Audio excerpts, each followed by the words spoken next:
भेड़िया। Eric 15 साल का एक लड़का था। उसकी माँ की 2 साल पहले ही एक कार एक्सीडेंट में डेथ हुई थी। उनके गुजरने के बाद एरिक बहुत मायूस हो गया था। एरिक के डैड की नाइट शिफ्ट होने की वजह से वो उसके साथ ज्यादा वक्त नहीं गुजार पाते थे। एरिक ने धीरे धीरे अपने दोस्तों से भी बात करना बंद कर दिया था। एरिक अपनी क्लास में अकेला बैठकर बस अपनी किताब में ड्राइंग्स बनाता रहता था। पर एक दिन एरिक के साथ कुछ ऐसा हुआ जिसने उसकी जिंदगी बदल दी। उस दिन एरिक की क्लास में एक नया स्टूडेंट माइकल एडमिट हुआ था। माइकल दिखने में एक बहुत ही शर्मीला सा लड़का था। उसके ब्राउन बाल उसके पूरे माथे को ढके हुए थे और उसकी नीली आंखें उसके बालों के बीच से चमक रही थीं। माइकल की इंट्रोडक्शन के बाद वो एरिक के साथ आकर बैठ गया। माइकल एरिक से बात करने की कोशिश करने लगा, पर एरिक किसी से बात नहीं करता था। वो माइकल को इग्नोर करके अपना सर झुकाकर अपनी किताब में ड्राइंग बनाने लगा। थोड़ी देर में स्कूल खत्म होने की घंटी बजी और सभी बच्चे अपने अपने घर जाने लगे। एरिक भी अपनी साइकिल पर स्कूल से बाहर निकला कि तभी उसने देखा स्कूल गेट के बाहर कुछ लड़के माइकल को बुली कर रहे थे।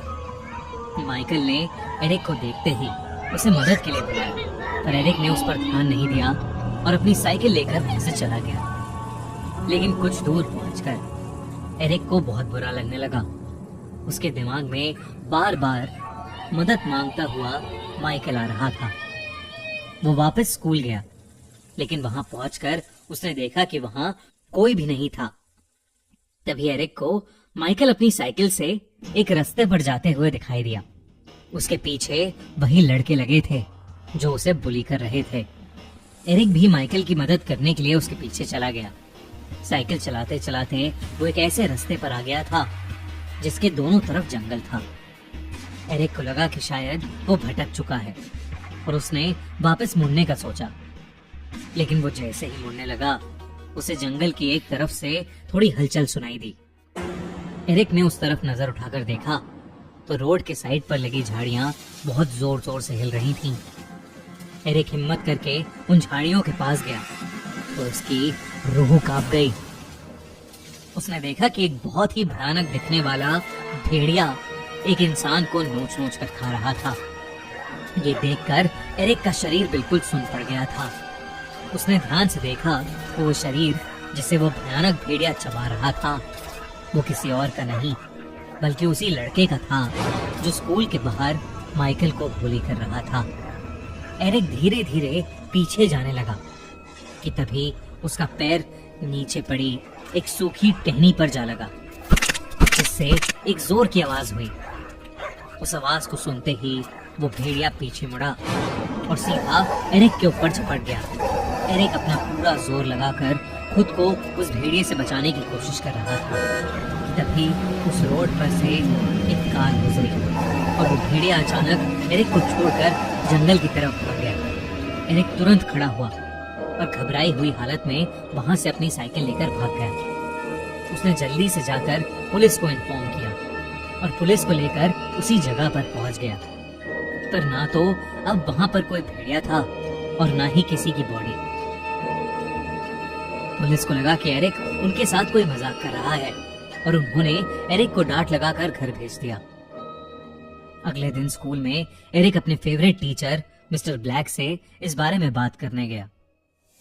एरिक की मॉम के मरने के बाद प्रोफेसर ब्लैक ने एरिक को काफी इमोशनली सपोर्ट किया था। एरिक को यकीन था कि कोई उसकी बात को समझे ना समझे, मिस्टर ब्लैक जरूर समझेंगे।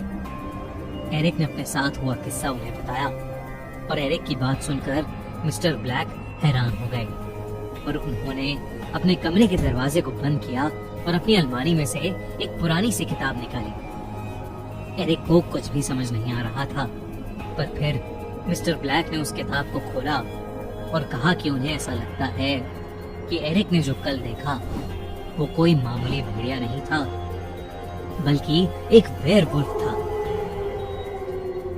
वेयरवुल्फ यानी ऐसे मिथिकल क्रीचर्स जो वैसे तो इंसानी रूप में रहते हैं, पर आपे से बाहर हो जाने पर या किसी चांदनी रात में एक भयानक भेड़िए में बदल जाते हैं।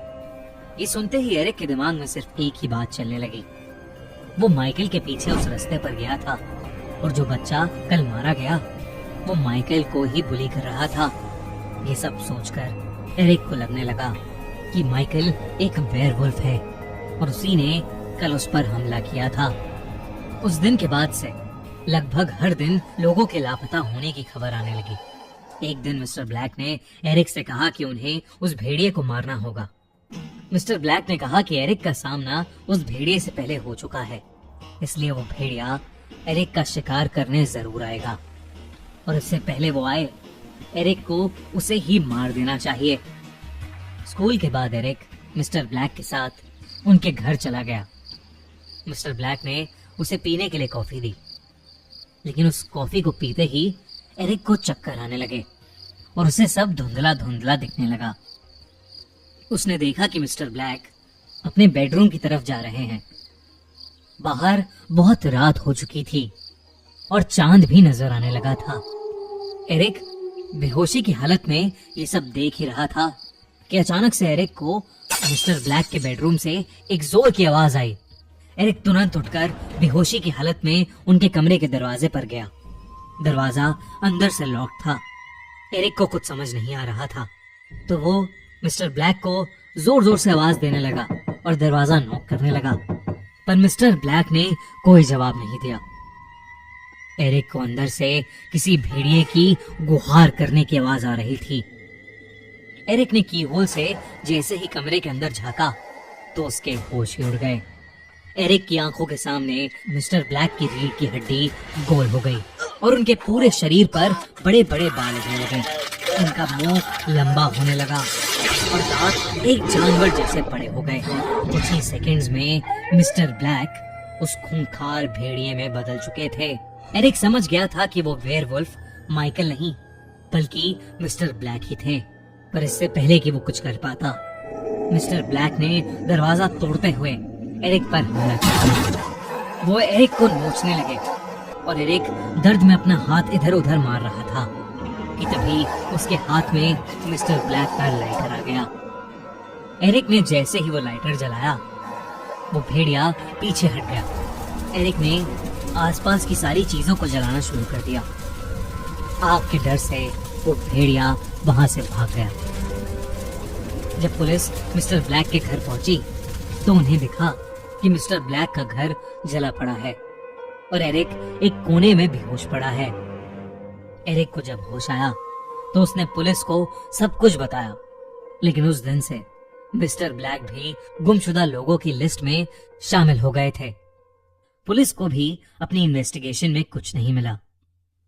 उन्हें एरिक की कहानी पर यकीन तो नहीं था, लेकिन उस दिन के बाद से शहर का कोई भी इंसान गायब नहीं हुआ। एरिक उस दिन बाल बाल बच गया, लेकिन अपने साथ हुआ वो भयानक एक्सपीरियंस वो शायद कभी नहीं भूलेगा। आपको क्या लगता है, क्या हुआ मिस्टर ब्लैक का? और अगर आप चाहते हैं कि हम भी वेयरवुल्फ पर एक ओरिजिनल सीरीज बनाएं, तो हमें कमेंट्स में जरूर बताइए और अपने आइडियाज हमसे शेयर कीजिए।